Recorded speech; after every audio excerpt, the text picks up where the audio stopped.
जय हिंद स्टूडेंट, उम्मीद करता हूं आप सभी स्वस्थ, मस्त, खुश और सुरक्षित होंगे। आज की वीडियो में डिस्कस करेंगे मुख्य सेविका को लेके।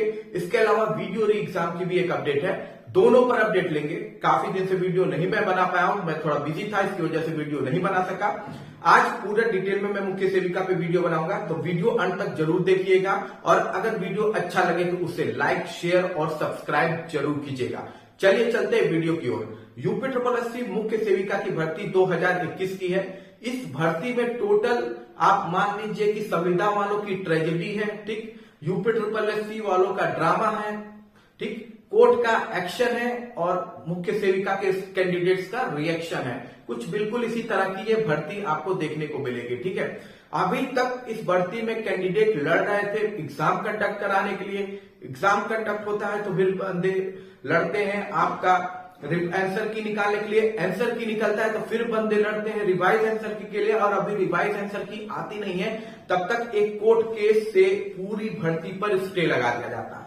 केस कुछ ऐसा है कि 2003 में एक संविदा भर्ती निकली थी मुख्य सेविका में, क्योंकि उस टाइम दो तरह से भर्ती होती थी। एक होती थी डायरेक्ट भर्ती, जिसमें क्या होता है प्रमोशन दे दिया जाता था। प्रमोशन बेसिस पे अगर आप लोअर है तो आपको प्रमोशन देके एक अपर पोस्ट पे ला दिया जाता था। और दूसरी होती थी इनडायरेक्ट भर्ती, जहां पर आपका रिक्रूटमेंट के प्रोसेस होता था। लेकिन फिर 2016 में रूल और रेगुलेशन को चेंज कर दिया गया और डायरेक्ट भर्ती को हटा के सीधे इनडायरेक्ट भर्ती पे ला दिया। मतलब किसी को वेटेज नहीं दिया जाएगा क्योंकि वो संविदा पे काम कर रहा है, ठीक है, सबको समान अधिकार मिलेगा, ठीक। तो 2003 में एक संविदा भर्ती होती है, उसके बाद जितनी भी मुख्य सेविका की भर्ती हुई है वो प्रमोशन के जरिए हुई है।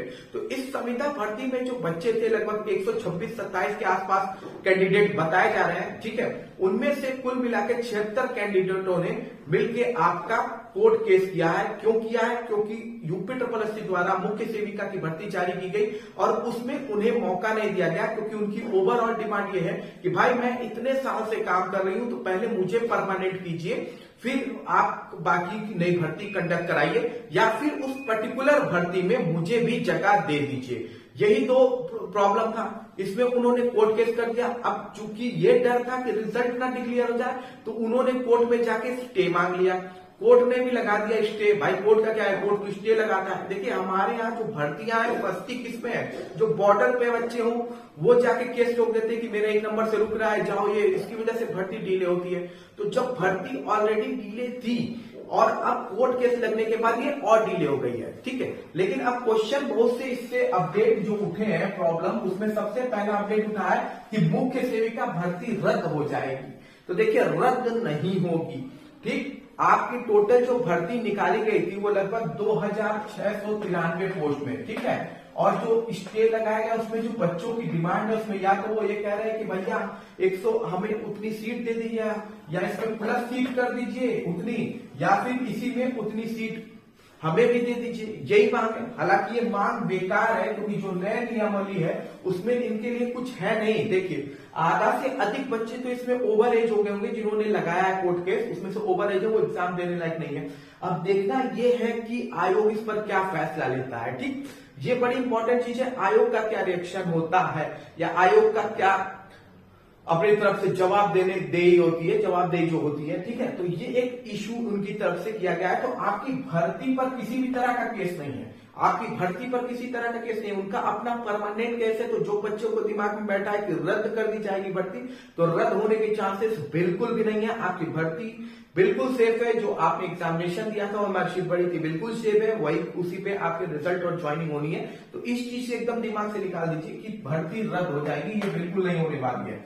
फिर इसके अलावा कोर्ट केस अपडेट यही है कि अब यहाँ से यूपी SSSC जवाब देगा, यूपी SSSC को जवाब देना होगा और जल्दी देना होगा, क्योंकि भर्ती ऑलरेडी डिले हो चुकी है। एक वैसे के एक के नॉर्मल केस की वजह से फिर भर्ती को हमें और डिले नहीं कराना है, क्योंकि एक बार अगर ये भर्ती खींचती चली गई ना चुनाव के बाद, तो फिर आपको भी पता है, सबको पता है कि यूपी SSSC कार्य कैसे करता है अगर चुनाव नहीं है तो। ये एक बात एकदम क्लियर कट आप लोग को पता है, ठीक। अब इंपॉर्टेंट बात यह है कि इसमें कहा क्या है सचिव में। सचिव जी ने कहा कि भैया केस क्लियर होते 15 दिन के अंदर आपकी रिवाइज आंसर की और फिर हम रिजल्ट निकाल देंगे। लेकिन हम कह रहे हैं भैया स्टे तो रिजल्ट पे लगा है ना, रिवाइज आंसर की पे तो स्टे नहीं लगा है, तो आप रिवाइज आंसर की इधर निकाल दीजिए, रिजल्ट जब स्टे हट जाएगा तब निकाल दीजिएगा। भाई कहने के लिए तो हमेशा यही कहा जाता है ना बच्चों से कि दिसंबर में आ जाएगा रिजल्ट, नवंबर में आ जाएगा रिजल्ट, जनवरी में आ जाएगा रिजल्ट, आता है, कहना और करना दूसरी चीज है। तो हमारा तो मेनली अभी फाइट है रिवाइज आंसर की, रिवाइज आंसर की आना, क्योंकि हमें भी पता था कि जो रिजल्ट है वो 15 जनवरी के बाद ही रिलीज होने वाला है, उससे पहले नहीं होने वाला। पर हमें तो रिवाइज आंसर की चाहिए ना, क्योंकि जो आयोग जो कोर्ट है उसने तो हमें लगाया हुआ है भर्ती पर, जो कोर्ट है उसने रिजल्ट पर स्टे लगाया हुआ है ना कि उन्होंने स्टे लगाया रिवाइज आंसर की मत निकालो। तो कम से कम हमारे एक प्रोसेस तो पूरा रहे रिवाइज आंसर की, ताकि केवल रिजल्ट का इशू रहे। अब यहाँ क्या है कि रिवाइज आंसर की को भी होल्ड कर दिया गया है, जब रिजल्ट आए, जो स्टे हटेगा तो हम रिवाइज आंसर की निकालेंगे, फिर रिवाइज आंसर की के महीना भर लग जाएगा आपका रिजल्ट निकालने में। कहने को तो 15 दिन में निकालते हैं, लेकिन होता तो बिल्कुल ऐसा नहीं है भाई। जो फैक्ट है प्रैक्टिकली अगर देखा जाए तो ऐसा है नहीं ना कि रिजल्ट 15 दिन में आ गया हो किसी रिवाइज आंसर की का, या रिवाइज आंसर की कोर्ट की स्टे के बाद तुरंत आ गई हो, ऐसा भी नहीं देखने को आपको मिलेगा। तो ये बड़ी इंपॉर्टेंट है कि हमें यहाँ कहना है, सचिव जी से बात करनी है कि सर रिजल्ट पे तो स्टे लगा, लेकिन रिवाइज आंसर की तो निकाली जा सकती है ना। रिवाइज आंसर की हालांकि सचिव जी ये कहेंगे भैया टोटल है, केस लगा हुआ है, तो हम ये नहीं कर सकते, कोई भी चीज निकाली नहीं जा सकती है, ठीक है। पर अगर रिवाइज आंसर की अगर वो निकाल दी होते वही, तो हमारे लिए एक प्रॉब्लम एक स्टेप कम होता ना। अभी तो एक स्टेप जा कर लेते। अगली इंपॉर्टेंट की कि रिजल्ट कब तक आएगा, ये भी एक क्वेश्चन है कि भैया रिजल्ट कब तक आएगा। तो रिजल्ट देखिए कब, रिजल्ट का सिंपल बात यह है कि अब ये भर्ती का केस वैसे तो कोई मजबूत केस नहीं है, इसमें कोई ऑप्शन रह नहीं गया इन लोग के पास, ठीक है। ज्यादा से ज्यादा ये होगा कुछ दिन खींचा जा सकता है, जितनी जल्दी यूपीएससी रिस्पांस देगा उतना यूपीएससी या आयोग जो है उनका, वो जितना भी जल्दी रिस्पांस देगा उतनी जल्दी ये केस खत्म हो जाएगी। और उम्मीद करते हैं वो जल्दी रिस्पांस देंगे, जल्दी इस केस को निपटारा होगा। तो ज्यादा से ज्यादा जो उम्मीद लग रही है महीना भर में नहीं खींचा जाएगा इस केस को, क्योंकि इस केस को अब प्राथमिकता दी जा रही है, तो इस वजह से ये केस ज्यादा देर नहीं खींचेगा। हालांकि यहाँ पहले गलती आयोग की भी है कि अगर ये केस शुरू में था तो इसका निपटारा कर देना चाहिए था। तो ये ही होता है जब आप लापरवाही करते हैं, आप किसी चीज को सीरियस नहीं लेते, बाद में भर्ती आके अटकती है, इसका कहीं ना कहीं जिम्मेदार आयोग भी है। जब आपको पता है कि केस ऑलरेडी रजिस्टर्ड है तो आपको इसको पहले ही सॉल्व करा के खत्म कर देना चाहिए था। चीज लेखपाल में भी वही हुई, लास्ट में आके नंबर बढ़ गया, बहुत से बच्चे इन हो गए, बहुत से बच्चे आउट हो गए। उनके लिए तो आसान था, बस एक ऐसे 1 नंबर बढ़ा देना, 1.5 नंबर बढ़ा देना, बच्चों का तो अप डाउन हो गया ना। तो ये बड़ी इंपॉर्टेंट चीज है। लेकिन जहां तक उम्मीद है, ये कहा जा रहा है कि जनवरी तक आपको रिजल्ट देखने को मिल जाएगा, ठीक है, जनवरी तक आपको रिजल्ट देखने को मिल जाएगा। अब बात कर लेते हैं कि आगे हमें क्या करना है, कि भाई हमें कोशिश करनी है, क्योंकि मार्च अप्रैल तक में आपका इलेक्शन कंप्लीट हो जाएगा, उससे पहले हमें इस कार्य को कंप्लीट कराना है। तो हम कर क्या सकते हैं, देखिए हम कर क्या सकते हैं, उसमें सबसे सिंपल सी बात है कि गोरखपुर में जो बच्चे हैं जीकेपी में, कल है रविवार, ठीक है, कल बैठेगी जनता दरबार, क्योंकि योगी आदित्यनाथ जी शनिवार को आपके गोरखपुर में आ जाते हैं, रविवार को वो जनता दरबार लगाते हैं। तो गोरखपुर के आसपास के जो बच्चे हैं या गोरखपुर के जो बच्चे मुख्य सेविका के कैंडिडेट हैं, वो एक एप्लीकेशन लिखे, अपनी उसमें सारी प्रॉब्लम लिखे, ये प्रॉब्लम है, सुनवाई का भी लिखे कि जल्द से जल्द सुनवाई करवाई जाए इसकी, और इसे क्लियर किया जाए, और हमारी रिवाइज आंसर की या रिजल्ट हमारे जल्दी से जल्द डिक्लेयर कर दिया जाए। ये एक एप्लीकेशन लिख के आपको कल, अगर आपके पास अभी समय है, इस समय लिख सकते हैं, तो कल जाके जनता दरबार में,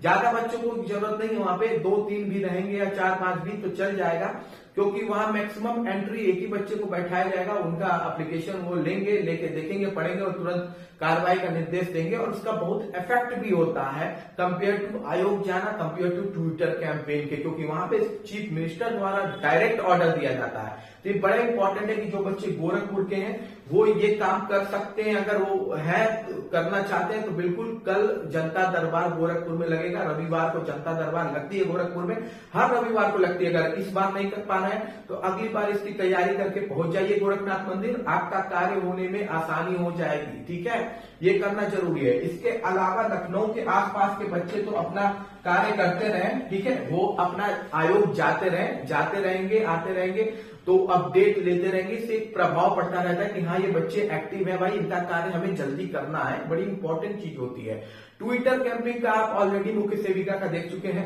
बहुत ही कम ट्वीट होता है जिसकी वजह से ये ट्रेंड करता नहीं है और नतीजा होता है ट्विटर कैंपिंग फेल हो जाती है। लाख लोग कहें लेकिन जो ट्रेंड होना चाहिए वैसी ट्रेंडिंग दिखती नहीं है और जिसकी वजह से अगर अलग अलग आईडी से कॉन्टिन्यूअस उस पर ट्वीट होता रहे, मुख्य सेविका के बच्चे अपने घर वालों से भी कह सकते हैं, भाई बहन से भी, कि वो भी आईडी बना के ट्वीट कर दें, उसमें वो कर दें, तो इससे एक चीज ट्रेंडिंग में आ जाती है। ट्विटर ट्रेंडिंग जितना अलग अलग आईडी से ट्वीट होगा, अब मुख्य सेविका में वो ऐसा होना बहुत कम दिखता है, इसकी वजह से ट्विटर कैंपेन उतना इफेक्टिव नहीं होगा। लेकिन ये जो गोरखपुर वाला मैं बोला हूं वो बिल्कुल इफेक्टिव है और अगर आप तैयार हैं तो कल ही जा सकते हैं, नहीं तो अगले संडे को जनता दरबार लगेगा, आप बिल्कुल जा सकते हैं। ठीक, उसके बाद आप एक इंपॉर्टेंट अपडेट वीडियो री एग्जाम को लेके भी आ रही है।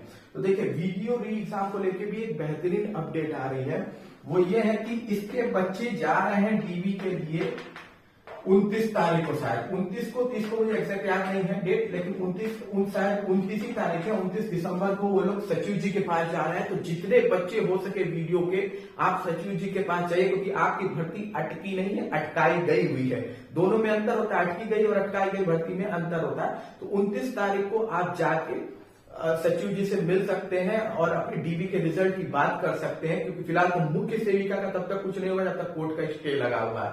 तो अब बची है आपकी की डीबी, तो आप अपना कार्य के लिए, कुछ बच्चे जा रहे हैं, अगर वो कुछ को होते ज्यादा हो जाए तो ज्यादा इफेक्टिव रहेगा। बाकी किसी भी अपडेट या कोई भी क्वेश्चन हो आप कमेंट बॉक्स में जरूर पूछिएगा। मिलते हैं अगली वीडियो में। जय हिंद।